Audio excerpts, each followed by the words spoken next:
minasyaitonirrajim. Bismillahirrahmanirrahim. Alhamdulillahirabbil alamin arrahmanirrahim maliki yaumiddin. Iyyaka na'budu wa iyyaka nasta'in ihdinas siratal mustaqim siratal ladzina an'amta 'alaihim ghairil maghdubi 'alaihim waladdallin. Bismillahirrahmanirrahim. Para rawuh para lenggah ingkang kita mulyakaken, minggu kala wingi terakhir kita bahas hadis ingkang kaping 37.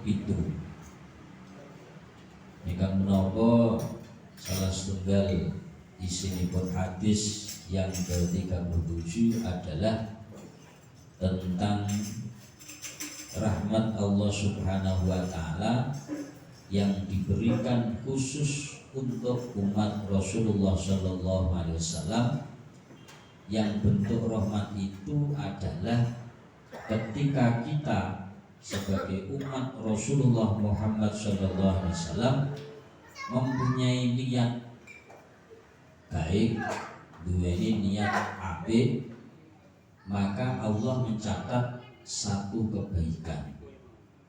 Dan kemudian ketika niat yang baik itu direalisasikan, dipraktekno, dilakoni, maka Allah mencatat 10 kebaikan. Satu kebaikan yang sempurna itu dilipat gandakan, ditulis menjadi 10 kebaikan, kemudian dilipat gandakan sampai 700 kelipatan, sampai kelipatan-kelipatan yang lebih besar yang tanpa batasnya.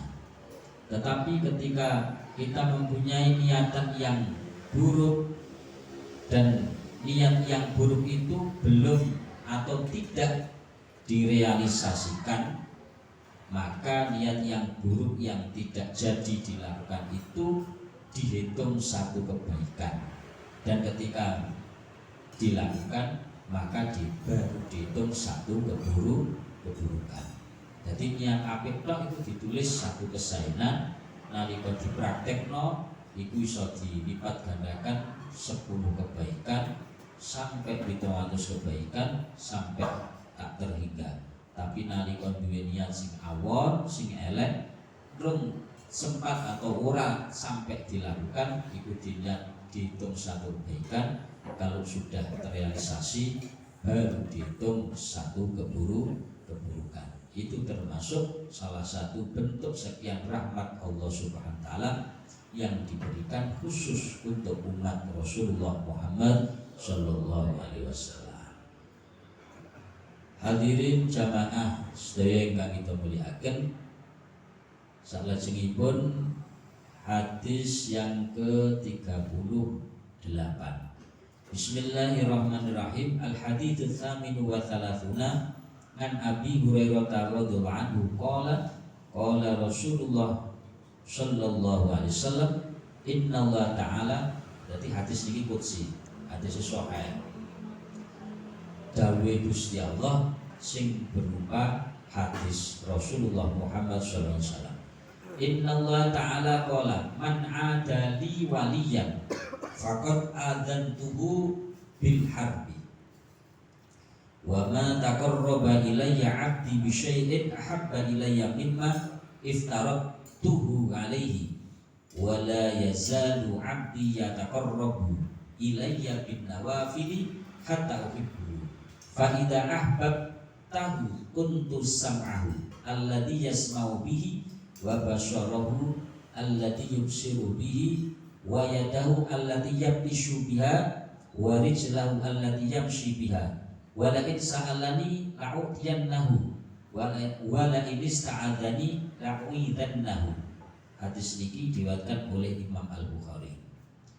Poin dari hadis yang ke-38 ini niki jelaske setunggal bahwa Allah Subhanahu wa taala niku mempunyai wali. Bukan wali murid loh niki, kula jelaske sedherek. Wali di sini adalah kekasih Allah Subhanahu wa taala. Saya ulangi lagi. Poin yang pertama, bahwa Allah Subhanahu wa taala teng alam donya niki gadahi wali. wali niku maknane kekasih Allah Subhanahu wa taala. Jadi wali yang dimaksud tidak kemudian wali-wali songo ataupun wali iso ngilang ra iso balik misalkan. Tidak, jangan dianggap bahwa wali itu sing aneh-aneh mboten. Kekasih yang dimaksud di sini adalah al-mukmin al-muttaqi, orang yang beriman kepada Allah Subhanahu wa taala, orang yang benar-benar bertakwa kepada Allah Subhanahu wa taala, haqqa tuqatih. Orang yang benar-benar bertakwa kepada Allah Ta'ala itu berupaya apa yang menjadi perintahnya dikerjakan, apa yang menjadi larangannya berupaya untuk ditinggalkan. Dan kemudian wa'amila amalan sholihan, dan orang yang berupaya melakukan amal-amal soleh. Dan kriteria wali ini kalau dijelaskan luar biasa luas dan dalam. Artinya tidak bisa kemudian orang hanya melakukan satu kebaikan dikatakan wali, itu enggak. Misalkan jenengan sedekah 10.000 wali iki kok gampang men iki ya. Atau jenengan menghadiri majelis taklim sekali 2 kali loh ini langsung wali, ini tidak bisa. Karena syarat-syarat wali itu ketat sekali. Selain dia benar-benar berupaya menjaga keimanannya, berupaya menjaga ketakwaannya, berupaya terus melakukan amal soleh, juga di sana ada istiqomah, ada wirai, ada nopo jenenge meninggalkan sesuatu yang halal yang berlebihan, dikhawatirkan dia akan terjerumus kepada sesuatu yang syubhat, yang dikhawatirkan terjerumus kepada sesuatu yang diharamkan oleh Allah Subhanahu wa taala. Nek alamat-alamat niki dan syarat-syarat niki ade ra sing mlebu nggih. Wong ade haram ya rada ditabas apa meneh meninggalkan sesuatu sing syubhat, apa meneh meninggalkan sesuatu sing halal. Kula contohne. Dahar niku halal napa haram? Halal. Tapi kalau wali niku terkadang tidak melakukan makan yang berlebihan. Kenapa? Dikhawatirkan makan yang berlebihan itu akan menarik kepada nafsu, dan sehingga ketika nafsu itu terbiasa akan menuntut madang udwar. Akhirnya melakukan sesuatu yang syubhat. Syubhat itu sesuatu yang belum jelas halal haramnya. Akhirnya dia lambat laun akan terjerumus kepada sesuatu yang diharamkan. Akhirnya nopo? Akhirnya pokok piye carane aku kadang kudu arep kudu enak, ra duit yo piye carane duit. Kerja ra iso piye carane oleh duit, akhirnya nyolong. Niki salah setunggal contoh kecil bahwa kriteria wali niku memang ketat. Ngoten niku. Ada mungkin yang kriteria yang istiqomah. Istiqomah itu tidak hanya dinilai hanya dengan lahiriah saja, tapi juga istiqomah secara batiniah. Istiqomah dalam ibadahnya, dalam sholat 5 waktunya, dalam berjamaah, dalam tholabul ilmi, dalam tholabul halal. Tholabul halal ini golek rezeki sing halal niku dia istiqomah terus. Ora njuk sakniki halal, sesuk ora halal, sok ben haram wae enggak. Syaratnya wali ini ketat. Tapi satu hal dalam hadis ini yang harus kita yakini, bahwa Allah itu pasti mempunyai kekasih Allah Subhanahu wa ta'ala. Dan memang kekasihnya ini disembunyikan, enggak diobral tuh wali-wali tidak, disembunyikan oleh Allah Subhanahu wa ta'ala. Tetapi walaupun disembunyikan, ini ada tandanya. Ya salah satu tandanya itu tadi, dia istiqomah, dia wirai, dia berupaya melakukan amal-amal soleh. Jadi yang pertama bahwa Allah itu mempunyai para kekasih yang disembunyikan. Meskipun disembunyikan, tapi itu ada alamat-alamatnya yang mendekatinya. Nah, kemudian Allah mengatakan dalam firman-Nya dalam bentuk hadis Rasulullah SAW, man ada waliyan, tadi barang siapa yang memusuhi wali ini wow. Ini bisa jadi dewi sing istiqomah ngaji ini muga-muga termasuk waline Gusti Allah. Allahumma amin.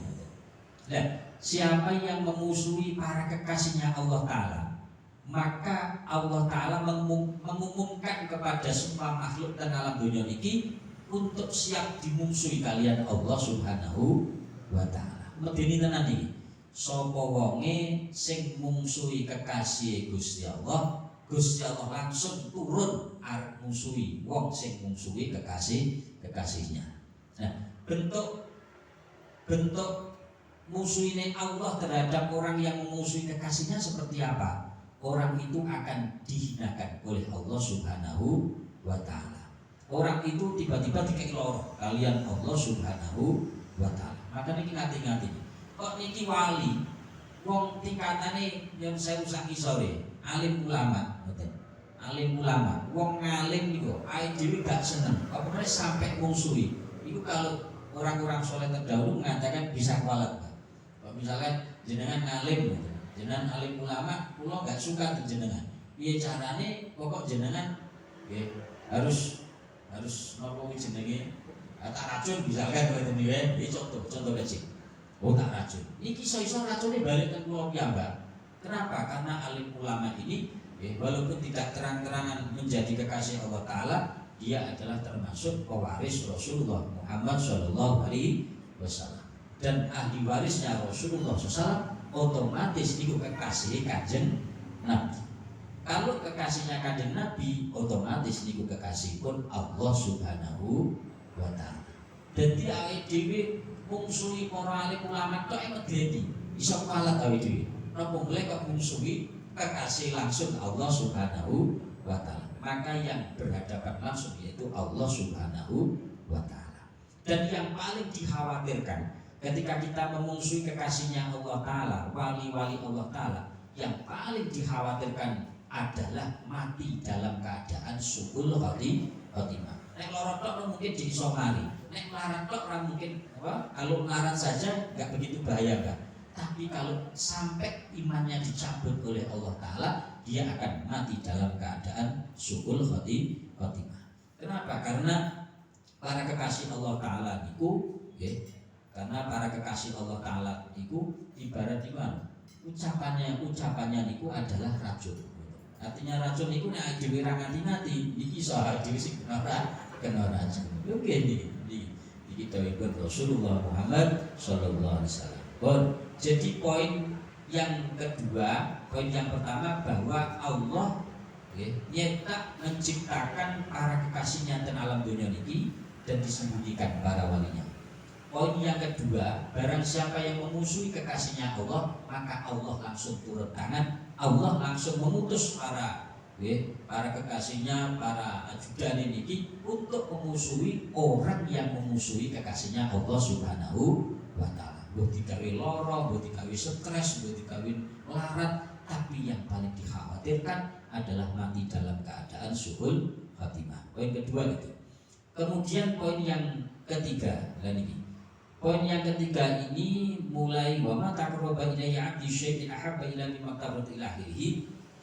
Ini adalah upaya-upaya kita bisa menjadi kekasihnya Allah Ta'ala. Dengan cara apa? Dengan cara bahwa Allah Ta'ala itu mempunyai perintah-perintah, mempunyai faraid. Faraid itu adalah perintah-perintah yang wajib dikerjakan. Dan Allah Subhanahu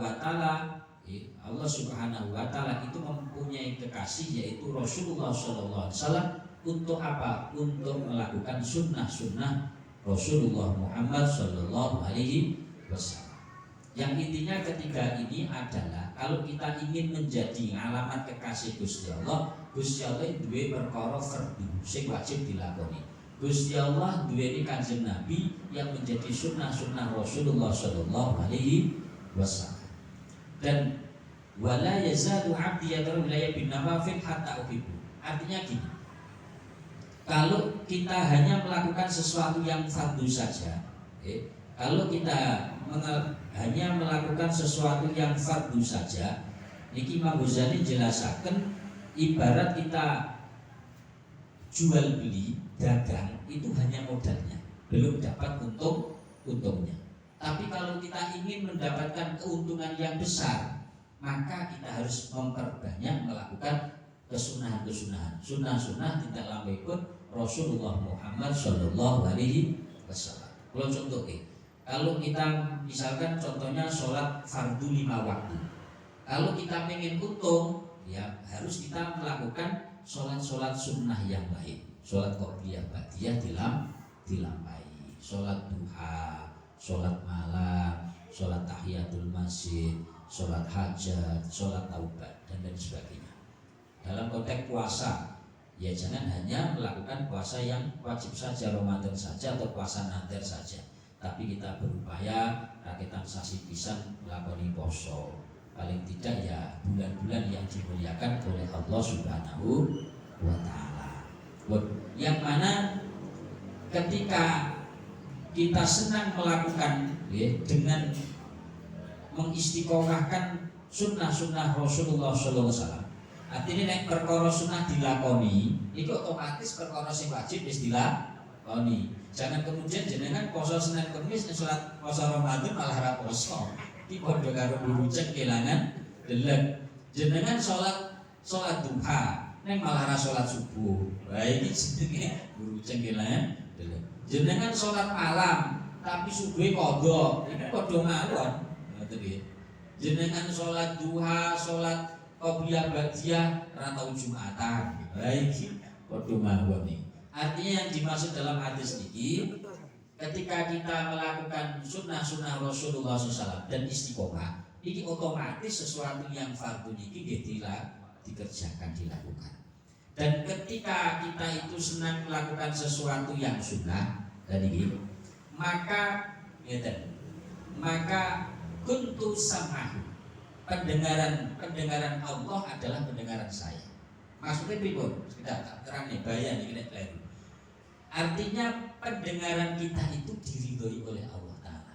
Artinya diridhoi bagaimana? Pendengaran kita itu akan dijaga oleh Allah Subhanahu wa Ta'ala. Pendengaran kita dalam penjagaan Allah Subhanahu wa Ta'ala. Dengan bagaimana? Dengan awake dhewe seneng melakukan kesunahan. Jadi kita melakukan kesunahan itu tandanya kita mencintai Allah, mencintai Rasulullah Muhammad Shallallahu Alaihi Wasallam. Dan ketika Allah sudah cinta ke kita dan Rasulullah ketika sudah cinta dengan kita, maka pendengaran kita akan dijaga oleh Allah Subhanahu wa Ta'ala. Jadi maksudnya kuntu samahu niki, ketika Allah sudah cinta kepada kita, maka pendengaran kita ini dijaga oleh Allah Subhanahu wa Ta'ala. Maka basaru alladzi yubsiru bi, ini maka penglihatan kita akan juga dijaga oleh Allah Subhanahu wa Ta'ala. Artinya dijaga itu tidak melakukan sesuatu yang diharamkan oleh Allah Subhanahu wa Ta'ala. Lisan kita akan dijaga oleh Allah Subhanahu wa Ta'ala. Tangan kita akan dijaga oleh Allah Subhanahu wa Ta'ala. Kaki kita warijlahu alladzi yamshi biha, kaki kita akan dijaga oleh Allah Subhanahu wa Ta'ala. Jadi semua anggota badan ini dalam penjagaan Allah Subhanahu wa Ta'ala. Kapan? Ketika kita berupaya senang melakukan sunnah-sunnahnya dan melakukan fardu-fardunya Allah Subhanahu wa Ta'ala. Sehingga ketika kita berupaya melakukan sesuatu yang fardu, berupaya kita mengistiqomahkan sesuatu yang sunnah, Allah akan cinta ke kita, Rasulullah akan mencintai kita. Dan ketika Allah sudah cinta ke kita, maka semua anggota badan kita akan dijaga oleh Allah Subhanahu wa Ta'ala. Dan yang terakhir, wal insalani la'udyannahu wal inista'adani la'uidannahu. Dan yang terakhir, poin yang keempat, ketika Allah sudah mencintai kita, ketika Rasulullah sudah mencintai kita, maka apapun yang kita minta akan diijabahi oleh Allah Subhanahu wa Ta'ala. Kalau simpulke, poin yang pertama, bahwa Allah menciptakan ten alam dunia niki kekasihnya, kekasih Allah Ta'ala, dan kekasih itu disembunyikan oleh Allah Ta'ala, tetapi ada alamat-alamatnya ataupun tanda-tandanya. Poin yang kedua, barang siapa yang memusuhi wali Allah Ta'ala, maka Allah akan mengumumkan ke semua penghuni bumi dan langit untuk bersama-sama niki memusuhi orang yang memusuhi kekasih Allah Allah. Artinya Allah langsung turun tangan. Poin yang ketiga, bahwa Allah itu mempunyai sesuatu yang perintah yang sifatnya fardu dan sunnah-sunnah Rasulullah SAW yang kemudian ketika seseorang itu melakukan fardu dan sunnah-sunnahnya, maka Allah akan mencintainya.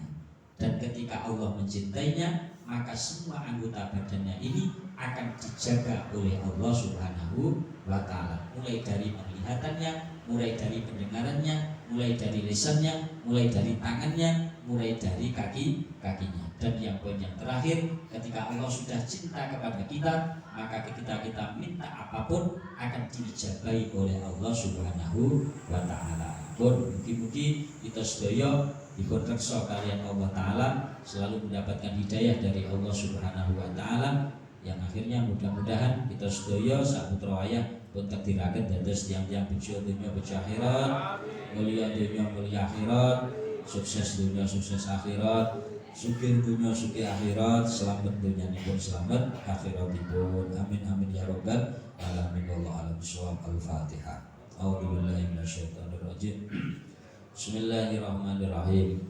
Alhamdulillahirabbil alamin arrahmanir rahim maliki yaumiddin. Iyyaka na'budu wa iyyaka nasta'in ihdinas mustaqim. Shiratal ladzina an'amta 'alaihim ghairil maghdubi 'alaihim waladdallin. Amin. Bismillahirrahmanirrahim. Allahumma shalli 'ala sayyidina Muhammad. Alhamdulillahirabbil alamin. Wa da'ina tasyakirin hatta ya'fina ma yakfi masjida. Ya rabbana lakal hamdu kama yanbaghi li jalalikal karim wa 'azimi sultanik. ولما ندم الفكر من دارين أوصاف محمد هدي وجودا توجهت إلى الله متوسلا بسيدي وحبيبي محمد صلى الله عليه وسلم أن يجعل سعي فيه مشكورا وفعلي فيه محمودا ويتب عملي في العمل المقبول وتوجهي في توجه الخالصة والصلاة المنشودة. اللهم يا من إليك توجه الآمل فتعوض ظاهرا وعلى الباب ذات وحد رحال وتشامل الفيوضة الغامرة نتوجه إليه بأشرف الوسائل الذي سيد المرسلين عبدك الصادق الأمين سيدنا محمد الذي عمل رسالة العالم أن تصلي وتسلم على تلك الذات الكاملة مستودعي أمانتك وحافظ سرك وحامل راية دعوتك الشاملة على بالأكبر المحبوب لك المخصص بالشرف الآخر لكل موطن من مواطن الكون والقدر واصل إمدادك في عبادك وسلك أسد شرك الأهل بدادك سيد الكونين وأشرف ذكرك العبد المحبوب الخالص المخصوص منك بأجل الخصائص. اللهم صل وسلم عليه وعلى آله وأصحابه ولعطة ربهم أحبابه. اللهم إنا نقدم إليك جاه النبي الكريم ونتوسل إليك بالشرف مقام العظيم أن توحدنا في حركاتنا وسكناتنا بعنايتك وتفضلنا في جميع أدوارنا وتقلباتنا بجميع رعايتك وحشيد وقايتك وتبلغنا من شرف القرب إليك وإلى هذا الحبيب وإياك آمالنا وتتقبل منا ما تحرقنا في منياتنا وأعمالنا وتجعلنا في حضرة هذا الحبيب من الحاضرين وفي طريق دبي من السالكين ولحقك وكنا المهدين ولعهدك من الحافظين. اللهم إننا نطمع في رحمتك الخاشعة فلا تهرمنا وذنونا جميلة هي وسيلتنا إليك فلا تخيبنا. آمنا بك برسولك ما جاء بالنبي وتوجهنا إليك مستشفعين أن تقابل المذنب منا بالغفران أن تقابل المذنب منا بالغفران أن تقابل المذنب منا بالغفران والمسيء بالإسلام والسائل بما سهل المؤمن بما أمل وأن تجعل المناصر هذا الحبيب ووزر وولو وظهر بركات وشريات أولادنا والدينا وعلى قدرنا وادينا وجميع المسلمين والمسلمات والمؤمنين والمؤمنات بجميع الجهاد وأتم بردتين القوم جميع الأقدار المنشورة ومعالم الإسلام والإيمان بأهلها المأمورة معنى وسورة وشف اللهم كربة المكروب وبدين المدين اغفر للمذنبين وتقبل توبة التائبين وانشر رحمة على عبادك المؤمنين أجمعين واغفر شر المعتدين والظالمين واشهد العدل بولاة الحق في جميع النواحي والأقوال وأيد بتأييد من عندك ونشر على المعاندين من المنافقين والكفار واجعلنا يا ربي بالاستناسين من جميع البلايا واجعلنا يا ربي بالاستناسين من جميع البلايا واجعلنا يا ربي بالاستناسين من جميع البلايا وبنجز المكين من الذنوب والخطايا وأدمنا في العمل بطاعتك والشرك في خدمتك قائما وإذا توفيتنا فتوفنا مسلمين مؤمنين واختم لنا منك بخير أجمعين وصل وسلم على ذا الحبيب المقبول السامع الأرواح والقلوب وعلى آله وصحبه ومن إليه منسوب وآخر دعوانا أن الحمد لله رب العالمين سبحان ربك رب العزة عما يصفون وسلام على المرسلين والحمد لله رب العالمين بسر الفاتحة. أعوذ بالله من الشيطان الرجيم. بسم الله الرحمن الرحيم. الحمد لله رب العالمين الرحمن الرحيم مالك يوم الدين إياك نعبد وإياك نستعين صراط المستقيم صراط الذين أنعمت عليهم غير المغضوب عليهم ولا الضالين آمين.